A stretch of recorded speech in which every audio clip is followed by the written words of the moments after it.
Ini adalah alur cerita film yang bercerita tentang seorang bodyguard yang harus bersembunyi untuk menghindar dari pengejaran kelompok Yakuza. Namun dia terpaksa harus keluar dari persembunyiannya demi menemukan adik sahabatnya yang hilang entah kemana. Aksi brutal dan plot twist yang mengejutkan pun tersuguhkan dengan seru. Selengkapnya di Seperti Biasa ID.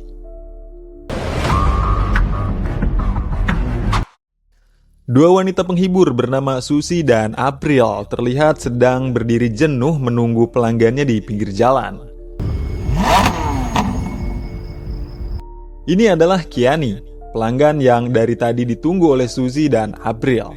Kiani adalah seorang anggota satuan militer elit Iran yang memiliki usaha sampingan sebagai bandar narkoboy. Dan atas kesuksesannya itu, Kiani tidak pernah merasa khawatir tentang uang yang dikeluarkannya setiap malam hanya untuk memuaskan hasratnya. Suasana pesta terlihat sangat tertutup dan intim karena hanya ada mereka bertiga. Dan saat suasana pesta semakin panas, Kiani yang dalam kondisi mabuk entah kenapa tiba-tiba saja menusuk Susie yang masih dalam pangkuannya.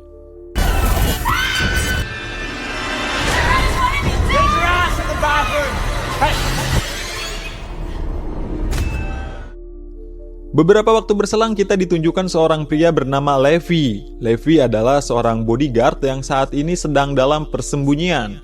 Saat asik memancing, Levi melihat seorang pria menaiki kapal tempatnya bersembunyi. Levi pun bergegas memeriksanya. Dan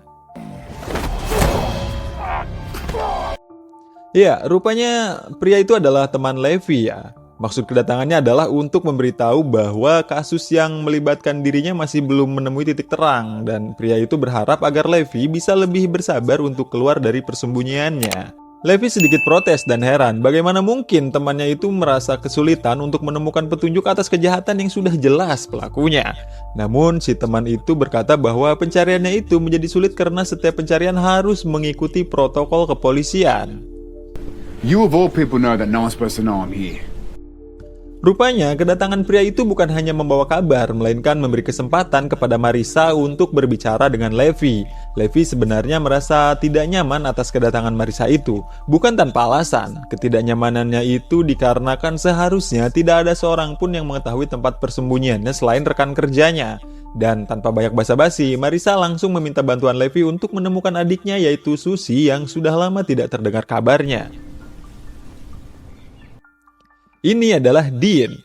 Dan saat Dean sedang bersantai, dia didatangi Kiani. Di pertemuan itu, Kiani memberikan sekantung uang kepada Dean seraya meminta Dean untuk bungkam atas kejadian mengenaskan pada saat pesta waktu itu. Dean bukan seorang polisi, bukan juga orang yang menangani kasus. Dean adalah seorang mucikari yang menyediakan wanita penghibur untuk Kiani di malam pesta itu.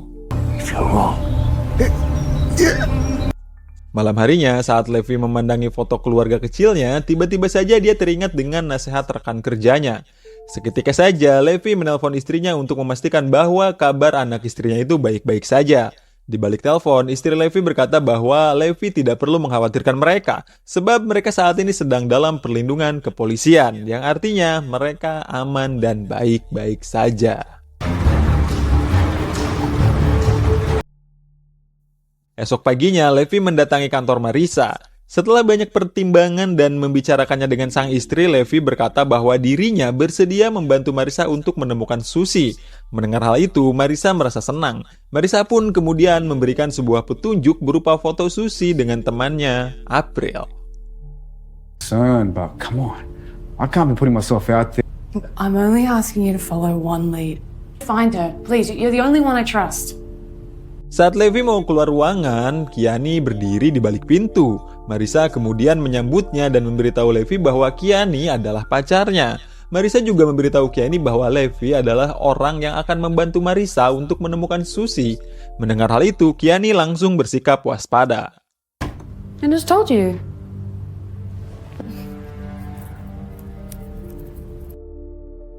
Saat di kediamannya, Levi mulai mencari petunjuk lain melalui sosial media Susie. Setelah lelah mencari, Levi pun tidur.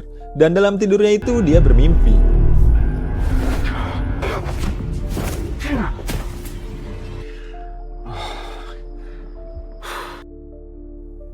Pagi berikutnya, Levi mulai bergerak. Sebagai langkah awal, Levi memutuskan untuk menemui April di kediamannya. Sesampainya di sana, Dean menyambut Levi dengan ramah dan mempersilahkan Levi untuk masuk. Kemudian, Dean langsung menyebutkan tarif yang harus dibayar oleh Levi jika Levi menginginkan April. Dengan sedikit keheranan, Levi kemudian berkata bahwa dirinya tidak bermaksud untuk melakukan apapun. Dia hanya ingin berbicara sepatah dua patah kata saja dengan April.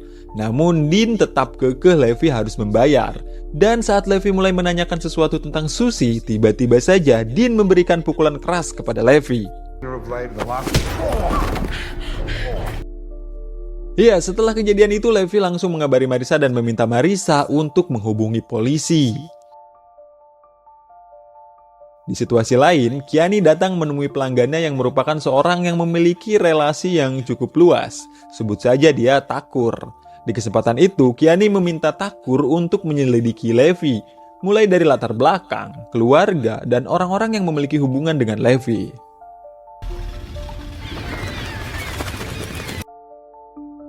Esok paginya, saat Levi berjalan seorang diri di pinggiran kota, tiba-tiba saja dua orang pria menabrak Levi. Dan saat Levi mau dimasukkan ke dalam mobil, Levi melawan, sehingga perkelahian pun terjadi.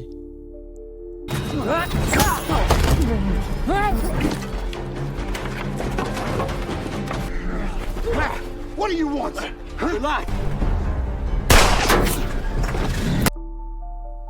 Setelah membereskan dua pria yang menyerangnya itu, Levi mengabari Marissa bahwa dia akan berhenti membantunya dalam upaya menemukan Susie.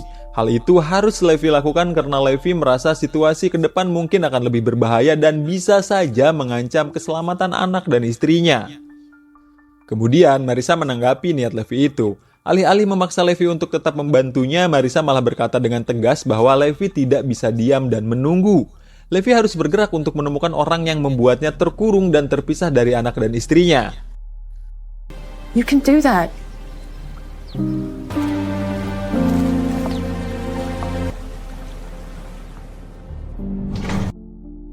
Saat di kediamannya, Levi kembali menatap foto anak istrinya. Dan entah kenapa tiba-tiba saja Levi merasa bahwa apa yang disampaikan oleh Marissa terdengar lebih masuk akal dan pantas untuk dilakukan. Kemudian Levi pun melatih tubuhnya dan berniat melanjutkan pencarian Susie sebagai langkah awal untuk menemukan orang yang membuatnya harus bersembunyi.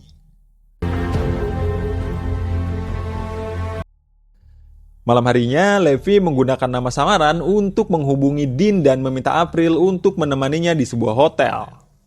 Singkat cerita, April pun mulai memasuki kamar yang sebelumnya sudah dipesan oleh Levi. Melihat wajah Levi, April langsung merasa gelisah dan ketakutan. Namun untungnya, Levi berhasil mengendalikan situasi sehingga April pun bersedia sedikit mengobrol dengan Levi. Tapi sebelumnya, April meminta Levi agar mengizinkannya ke toilet. Nah, di dalam toilet ini, April menghubungi Dean dan rekannya. Setelah April keluar dari toilet, Levi pun langsung menanyakan keberadaan Susie. Dengan gugup, April berkata bahwa Susie sudah meninggal dan jasadnya tidak ditemukan sampai sekarang. April tidak berani menghubungi polisi karena khawatir jika April melakukan itu, dia akan dihabisi oleh Dean. Kemudian tidak lama, Dean pun masuk ke kamar hotel itu dan perkelahian pun kembali terjadi.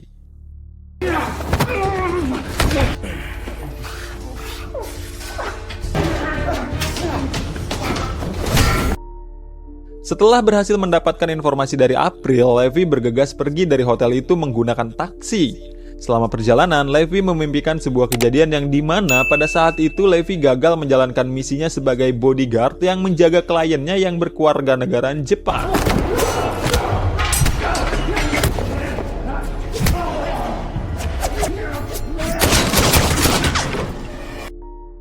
Di situasi lain, Takur menyampaikan beberapa informasi yang berhasil didapatkannya tentang Levi kepada Kiani.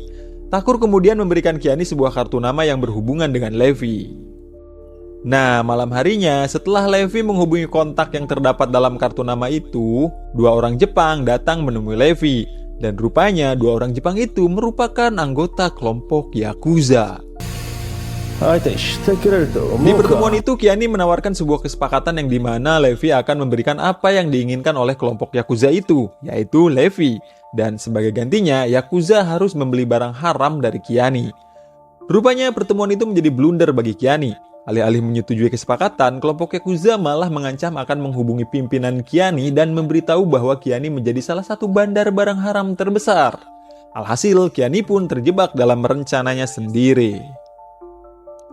Suasana yang tegang tiba-tiba tercairkan oleh suara bel di balik pintu. Saat Kiani membuka pintu, kotak kecil tergeletak di lantai. Kiani membuka kotak itu, dan ternyata isinya adalah baju dinas malam yang penuh darah yang dipakai Suzy pada saat malam pesta dulu. Kembali ke Levi. Pagi itu, Levi membuntuti April ke sebuah gedung. Di sana, Levi melihat April mengendarai mobil bersama seorang wanita. Levi terus mengikutinya, hingga mobil itu berhenti di pinggir danau. Dan rupanya wanita itu adalah Suzy. Rupanya Suzy belum meninggal. Levi kemudian mendengarkan percakapan mereka melalui sebuah alat perekam suara yang sudah dipasang Levi saat terakhir kali bertemu dengan April. Dan dari sana diketahui bahwa kematian Suzy adalah sebuah sandiwara yang dilakukan oleh Dean dan April untuk memeras Kiani. And we'll leave this place once and for all, trust me.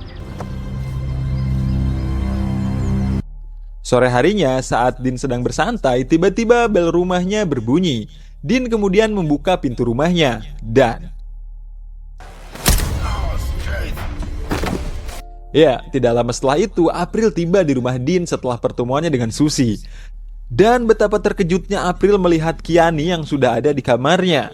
Kemudian, Kiani meminta April untuk memberitahu password handphone milik Dean. Sadar bahwa Dean sudah celaka, April berontak. Dan...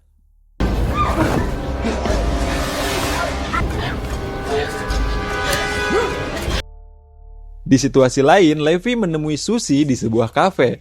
Suzy terkejut dengan kemunculan Levi yang sangat tiba-tiba itu. Di kesempatan itu, Levi meminta Suzy untuk segera pulang ke rumahnya, sebab Marissa sudah menunggunya dengan penuh rasa khawatir.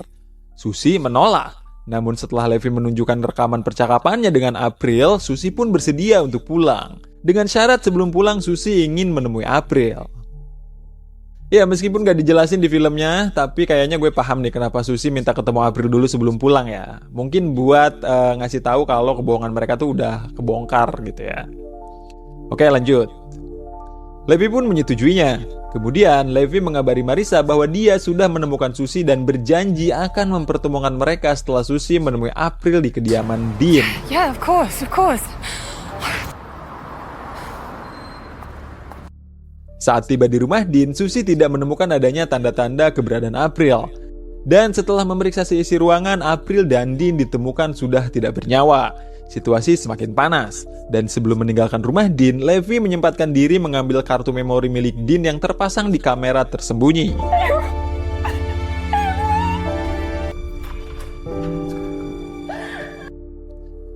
Saat dalam perjalanan, Levi meminta Suzy untuk melaporkan semua kejadian ke pihak kepolisian. Namun, Suzy menolak dan berdalih bisa menyelesaikan masalahnya sendiri. Mendengar hal itu, Levi tidak bisa berkomentar banyak. Tidak lama setelah itu, Levi pun berhasil mempertemukan Suzy dengan Marissa. Levi kemudian memberikan Suzy kesempatan untuk menceritakan semua yang terjadi kepada Marissa secara empat mata. Dan sesaat sebelum Suzy bercerita, tiba-tiba saja Kiani muncul. Suzy pun kaget. Marissa kebingungan. Terlebih saat Kiani menodongkan pistol ke arah Suzy. Marissa mencoba melerai. Namun Suzy mencoba memanfaatkan kesempatan itu. Dan It's okay. Russell. ya, mendengar suara ledakan pistol, Levi pun segera keluar dari mobilnya dan berlari menuju Suzy. Dan sesaat sebelum Levi sampai, Kiani langsung menembakkan pistolnya ke arah Levi. Untungnya, Levi berhasil lari dan menghindar. Saat dalam perjalanan, Kiani menghubungi Levi menggunakan ponsel milik Marissa dan mengancam Levi jika tidak tutup mulut atas semua kejadian yang diketahuinya, Kiani tidak akan segan untuk menghabisi anak dan istrinya. Saat sampai di rumahnya, Levi memutar video yang ada dalam memory card yang berhasil dibawanya. Dan ya, di sana terlihat Kiani sedang menyeret jasad Dean. Setelah melihat itu, Levi langsung menghubungi Kiani dan menggunakan video rekaman itu sebagai ancaman agar Kiani mau melepaskan Suzy. Kiani pun mengiyakan. Dan tidak lama setelah itu, Levi menemui Kiani. Suzy pun dilepaskan. Namun, saat Levi mau membawa Kiani masuk ke dalam mobil, tiba-tiba You're welcome. Ya, kelompok Yakuza datang dan langsung melumpuhkan mereka, termasuk Kiani yang mendapatkan lesatan timah panas tepat di dadanya. Saat tersadar, Levi sudah berada di markas kelompok Yakuza. Di sana mereka ditanyai kenapa dia berani menghabisi pimpinan mereka, dan dari sinilah semuanya terungkap. Rupanya, klien Levi tidak meninggal karena dibunuh, melainkan karena sukarela untuk menebus kesalahannya sebagai anggota Yakuza. Namun, Levi yang tidak tahu tradisi itu dengan refleks menghunuskan pedang pada saat ketua Yakuza itu datang menyambangi kediaman klien Levi itu. Kemudian, kelompok Yakuza itu meminta Levi memberitahukan keberadaan anak istrinya. Levi menolak. Namun, kelompok Yakuza memaksa dan mengancam akan menyiksa Levi. Sesaat sebelum penyiksaan itu dimulai, kelompok Yakuza berencana untuk menghabisi Sushi lebih dulu. Dan saat Levi hanya tinggal berdua di ruangan itu, Levi pun mulai bergerak. Pertarungan pun terjadi. Pertarungan sengit itu berakhir setelah Levi berhasil merampas pistol milik salah satu anggota kelompok Yakuza itu. Sesaat sebelum anggota Yakuza lain masuk ke ruangan Sushi, mereka memutuskan untuk kembali ke ruangan Levi karena mendengar suara ledakan pistol. Dan saat Levi membuka pintu,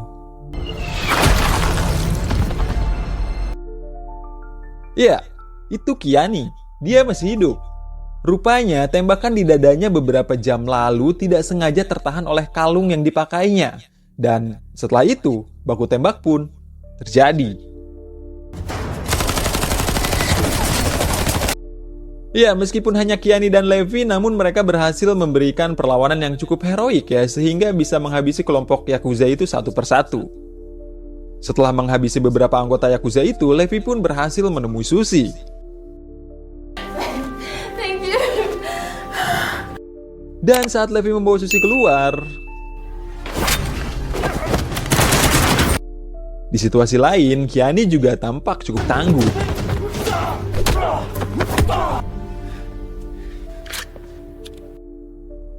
Saat Levi sibuk menahan anggota Yakuza lain, Sushi memberanikan diri melawan anggota Yakuza lainnya yang akan menyerangnya.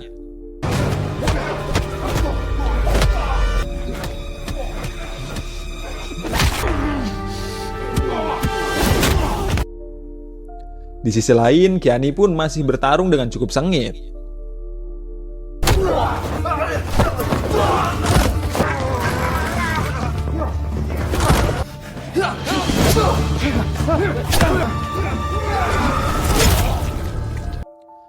Sementara itu, Levi yang baru saja keluar gedung mendapat serangan yang cukup berbahaya. Dalam situasi yang semakin kacau itu, Levi meminta Sushi agar segera berlari dan menyelamatkan diri. Sementara Levi akan menahan para Yakuza itu.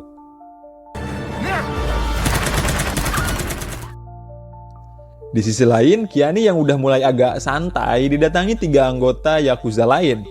Namun,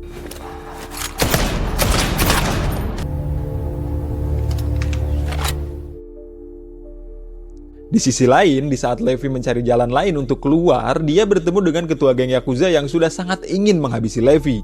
Dan pertarungan pun kembali terjadi.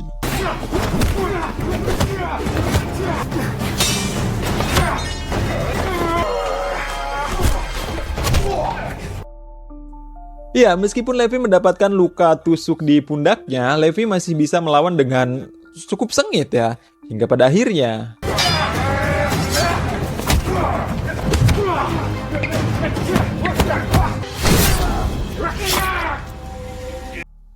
dan saat Levi sejenak mengistirahatkan tubuhnya yang terluka, tiba-tiba saja, ya, tembakan itu berasal dari Kiani. Kiani sengaja mengarahkan tembakan itu untuk menghabisi Levi. Untungnya Levi masih bisa menghindar. Kiani pun mengejar.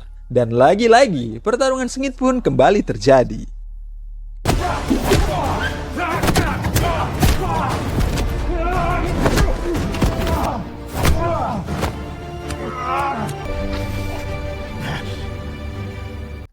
Levi yang bertarung dengan badan penuh luka itu pun pada akhirnya tidak bisa menumbangkan Kiani. Kiani bersiap untuk menghabisi Levi, namun tidak disangka, ya, Susie kembali dan langsung melesatkan beberapa timah panas ke arah Kiani dan membuat Kiani tumbang. It's a bit of the police. I couldn't leave you. 4 minggu berlalu setelah serangkaian kejadian itu, Susie menemui Levi yang saat ini sedang bersiap untuk meninggalkan tempat persembunyiannya karena kasusnya sudah dinyatakan selesai. Di tengah percakapan itu, anak dan istri Levi pun datang untuk menjemputnya.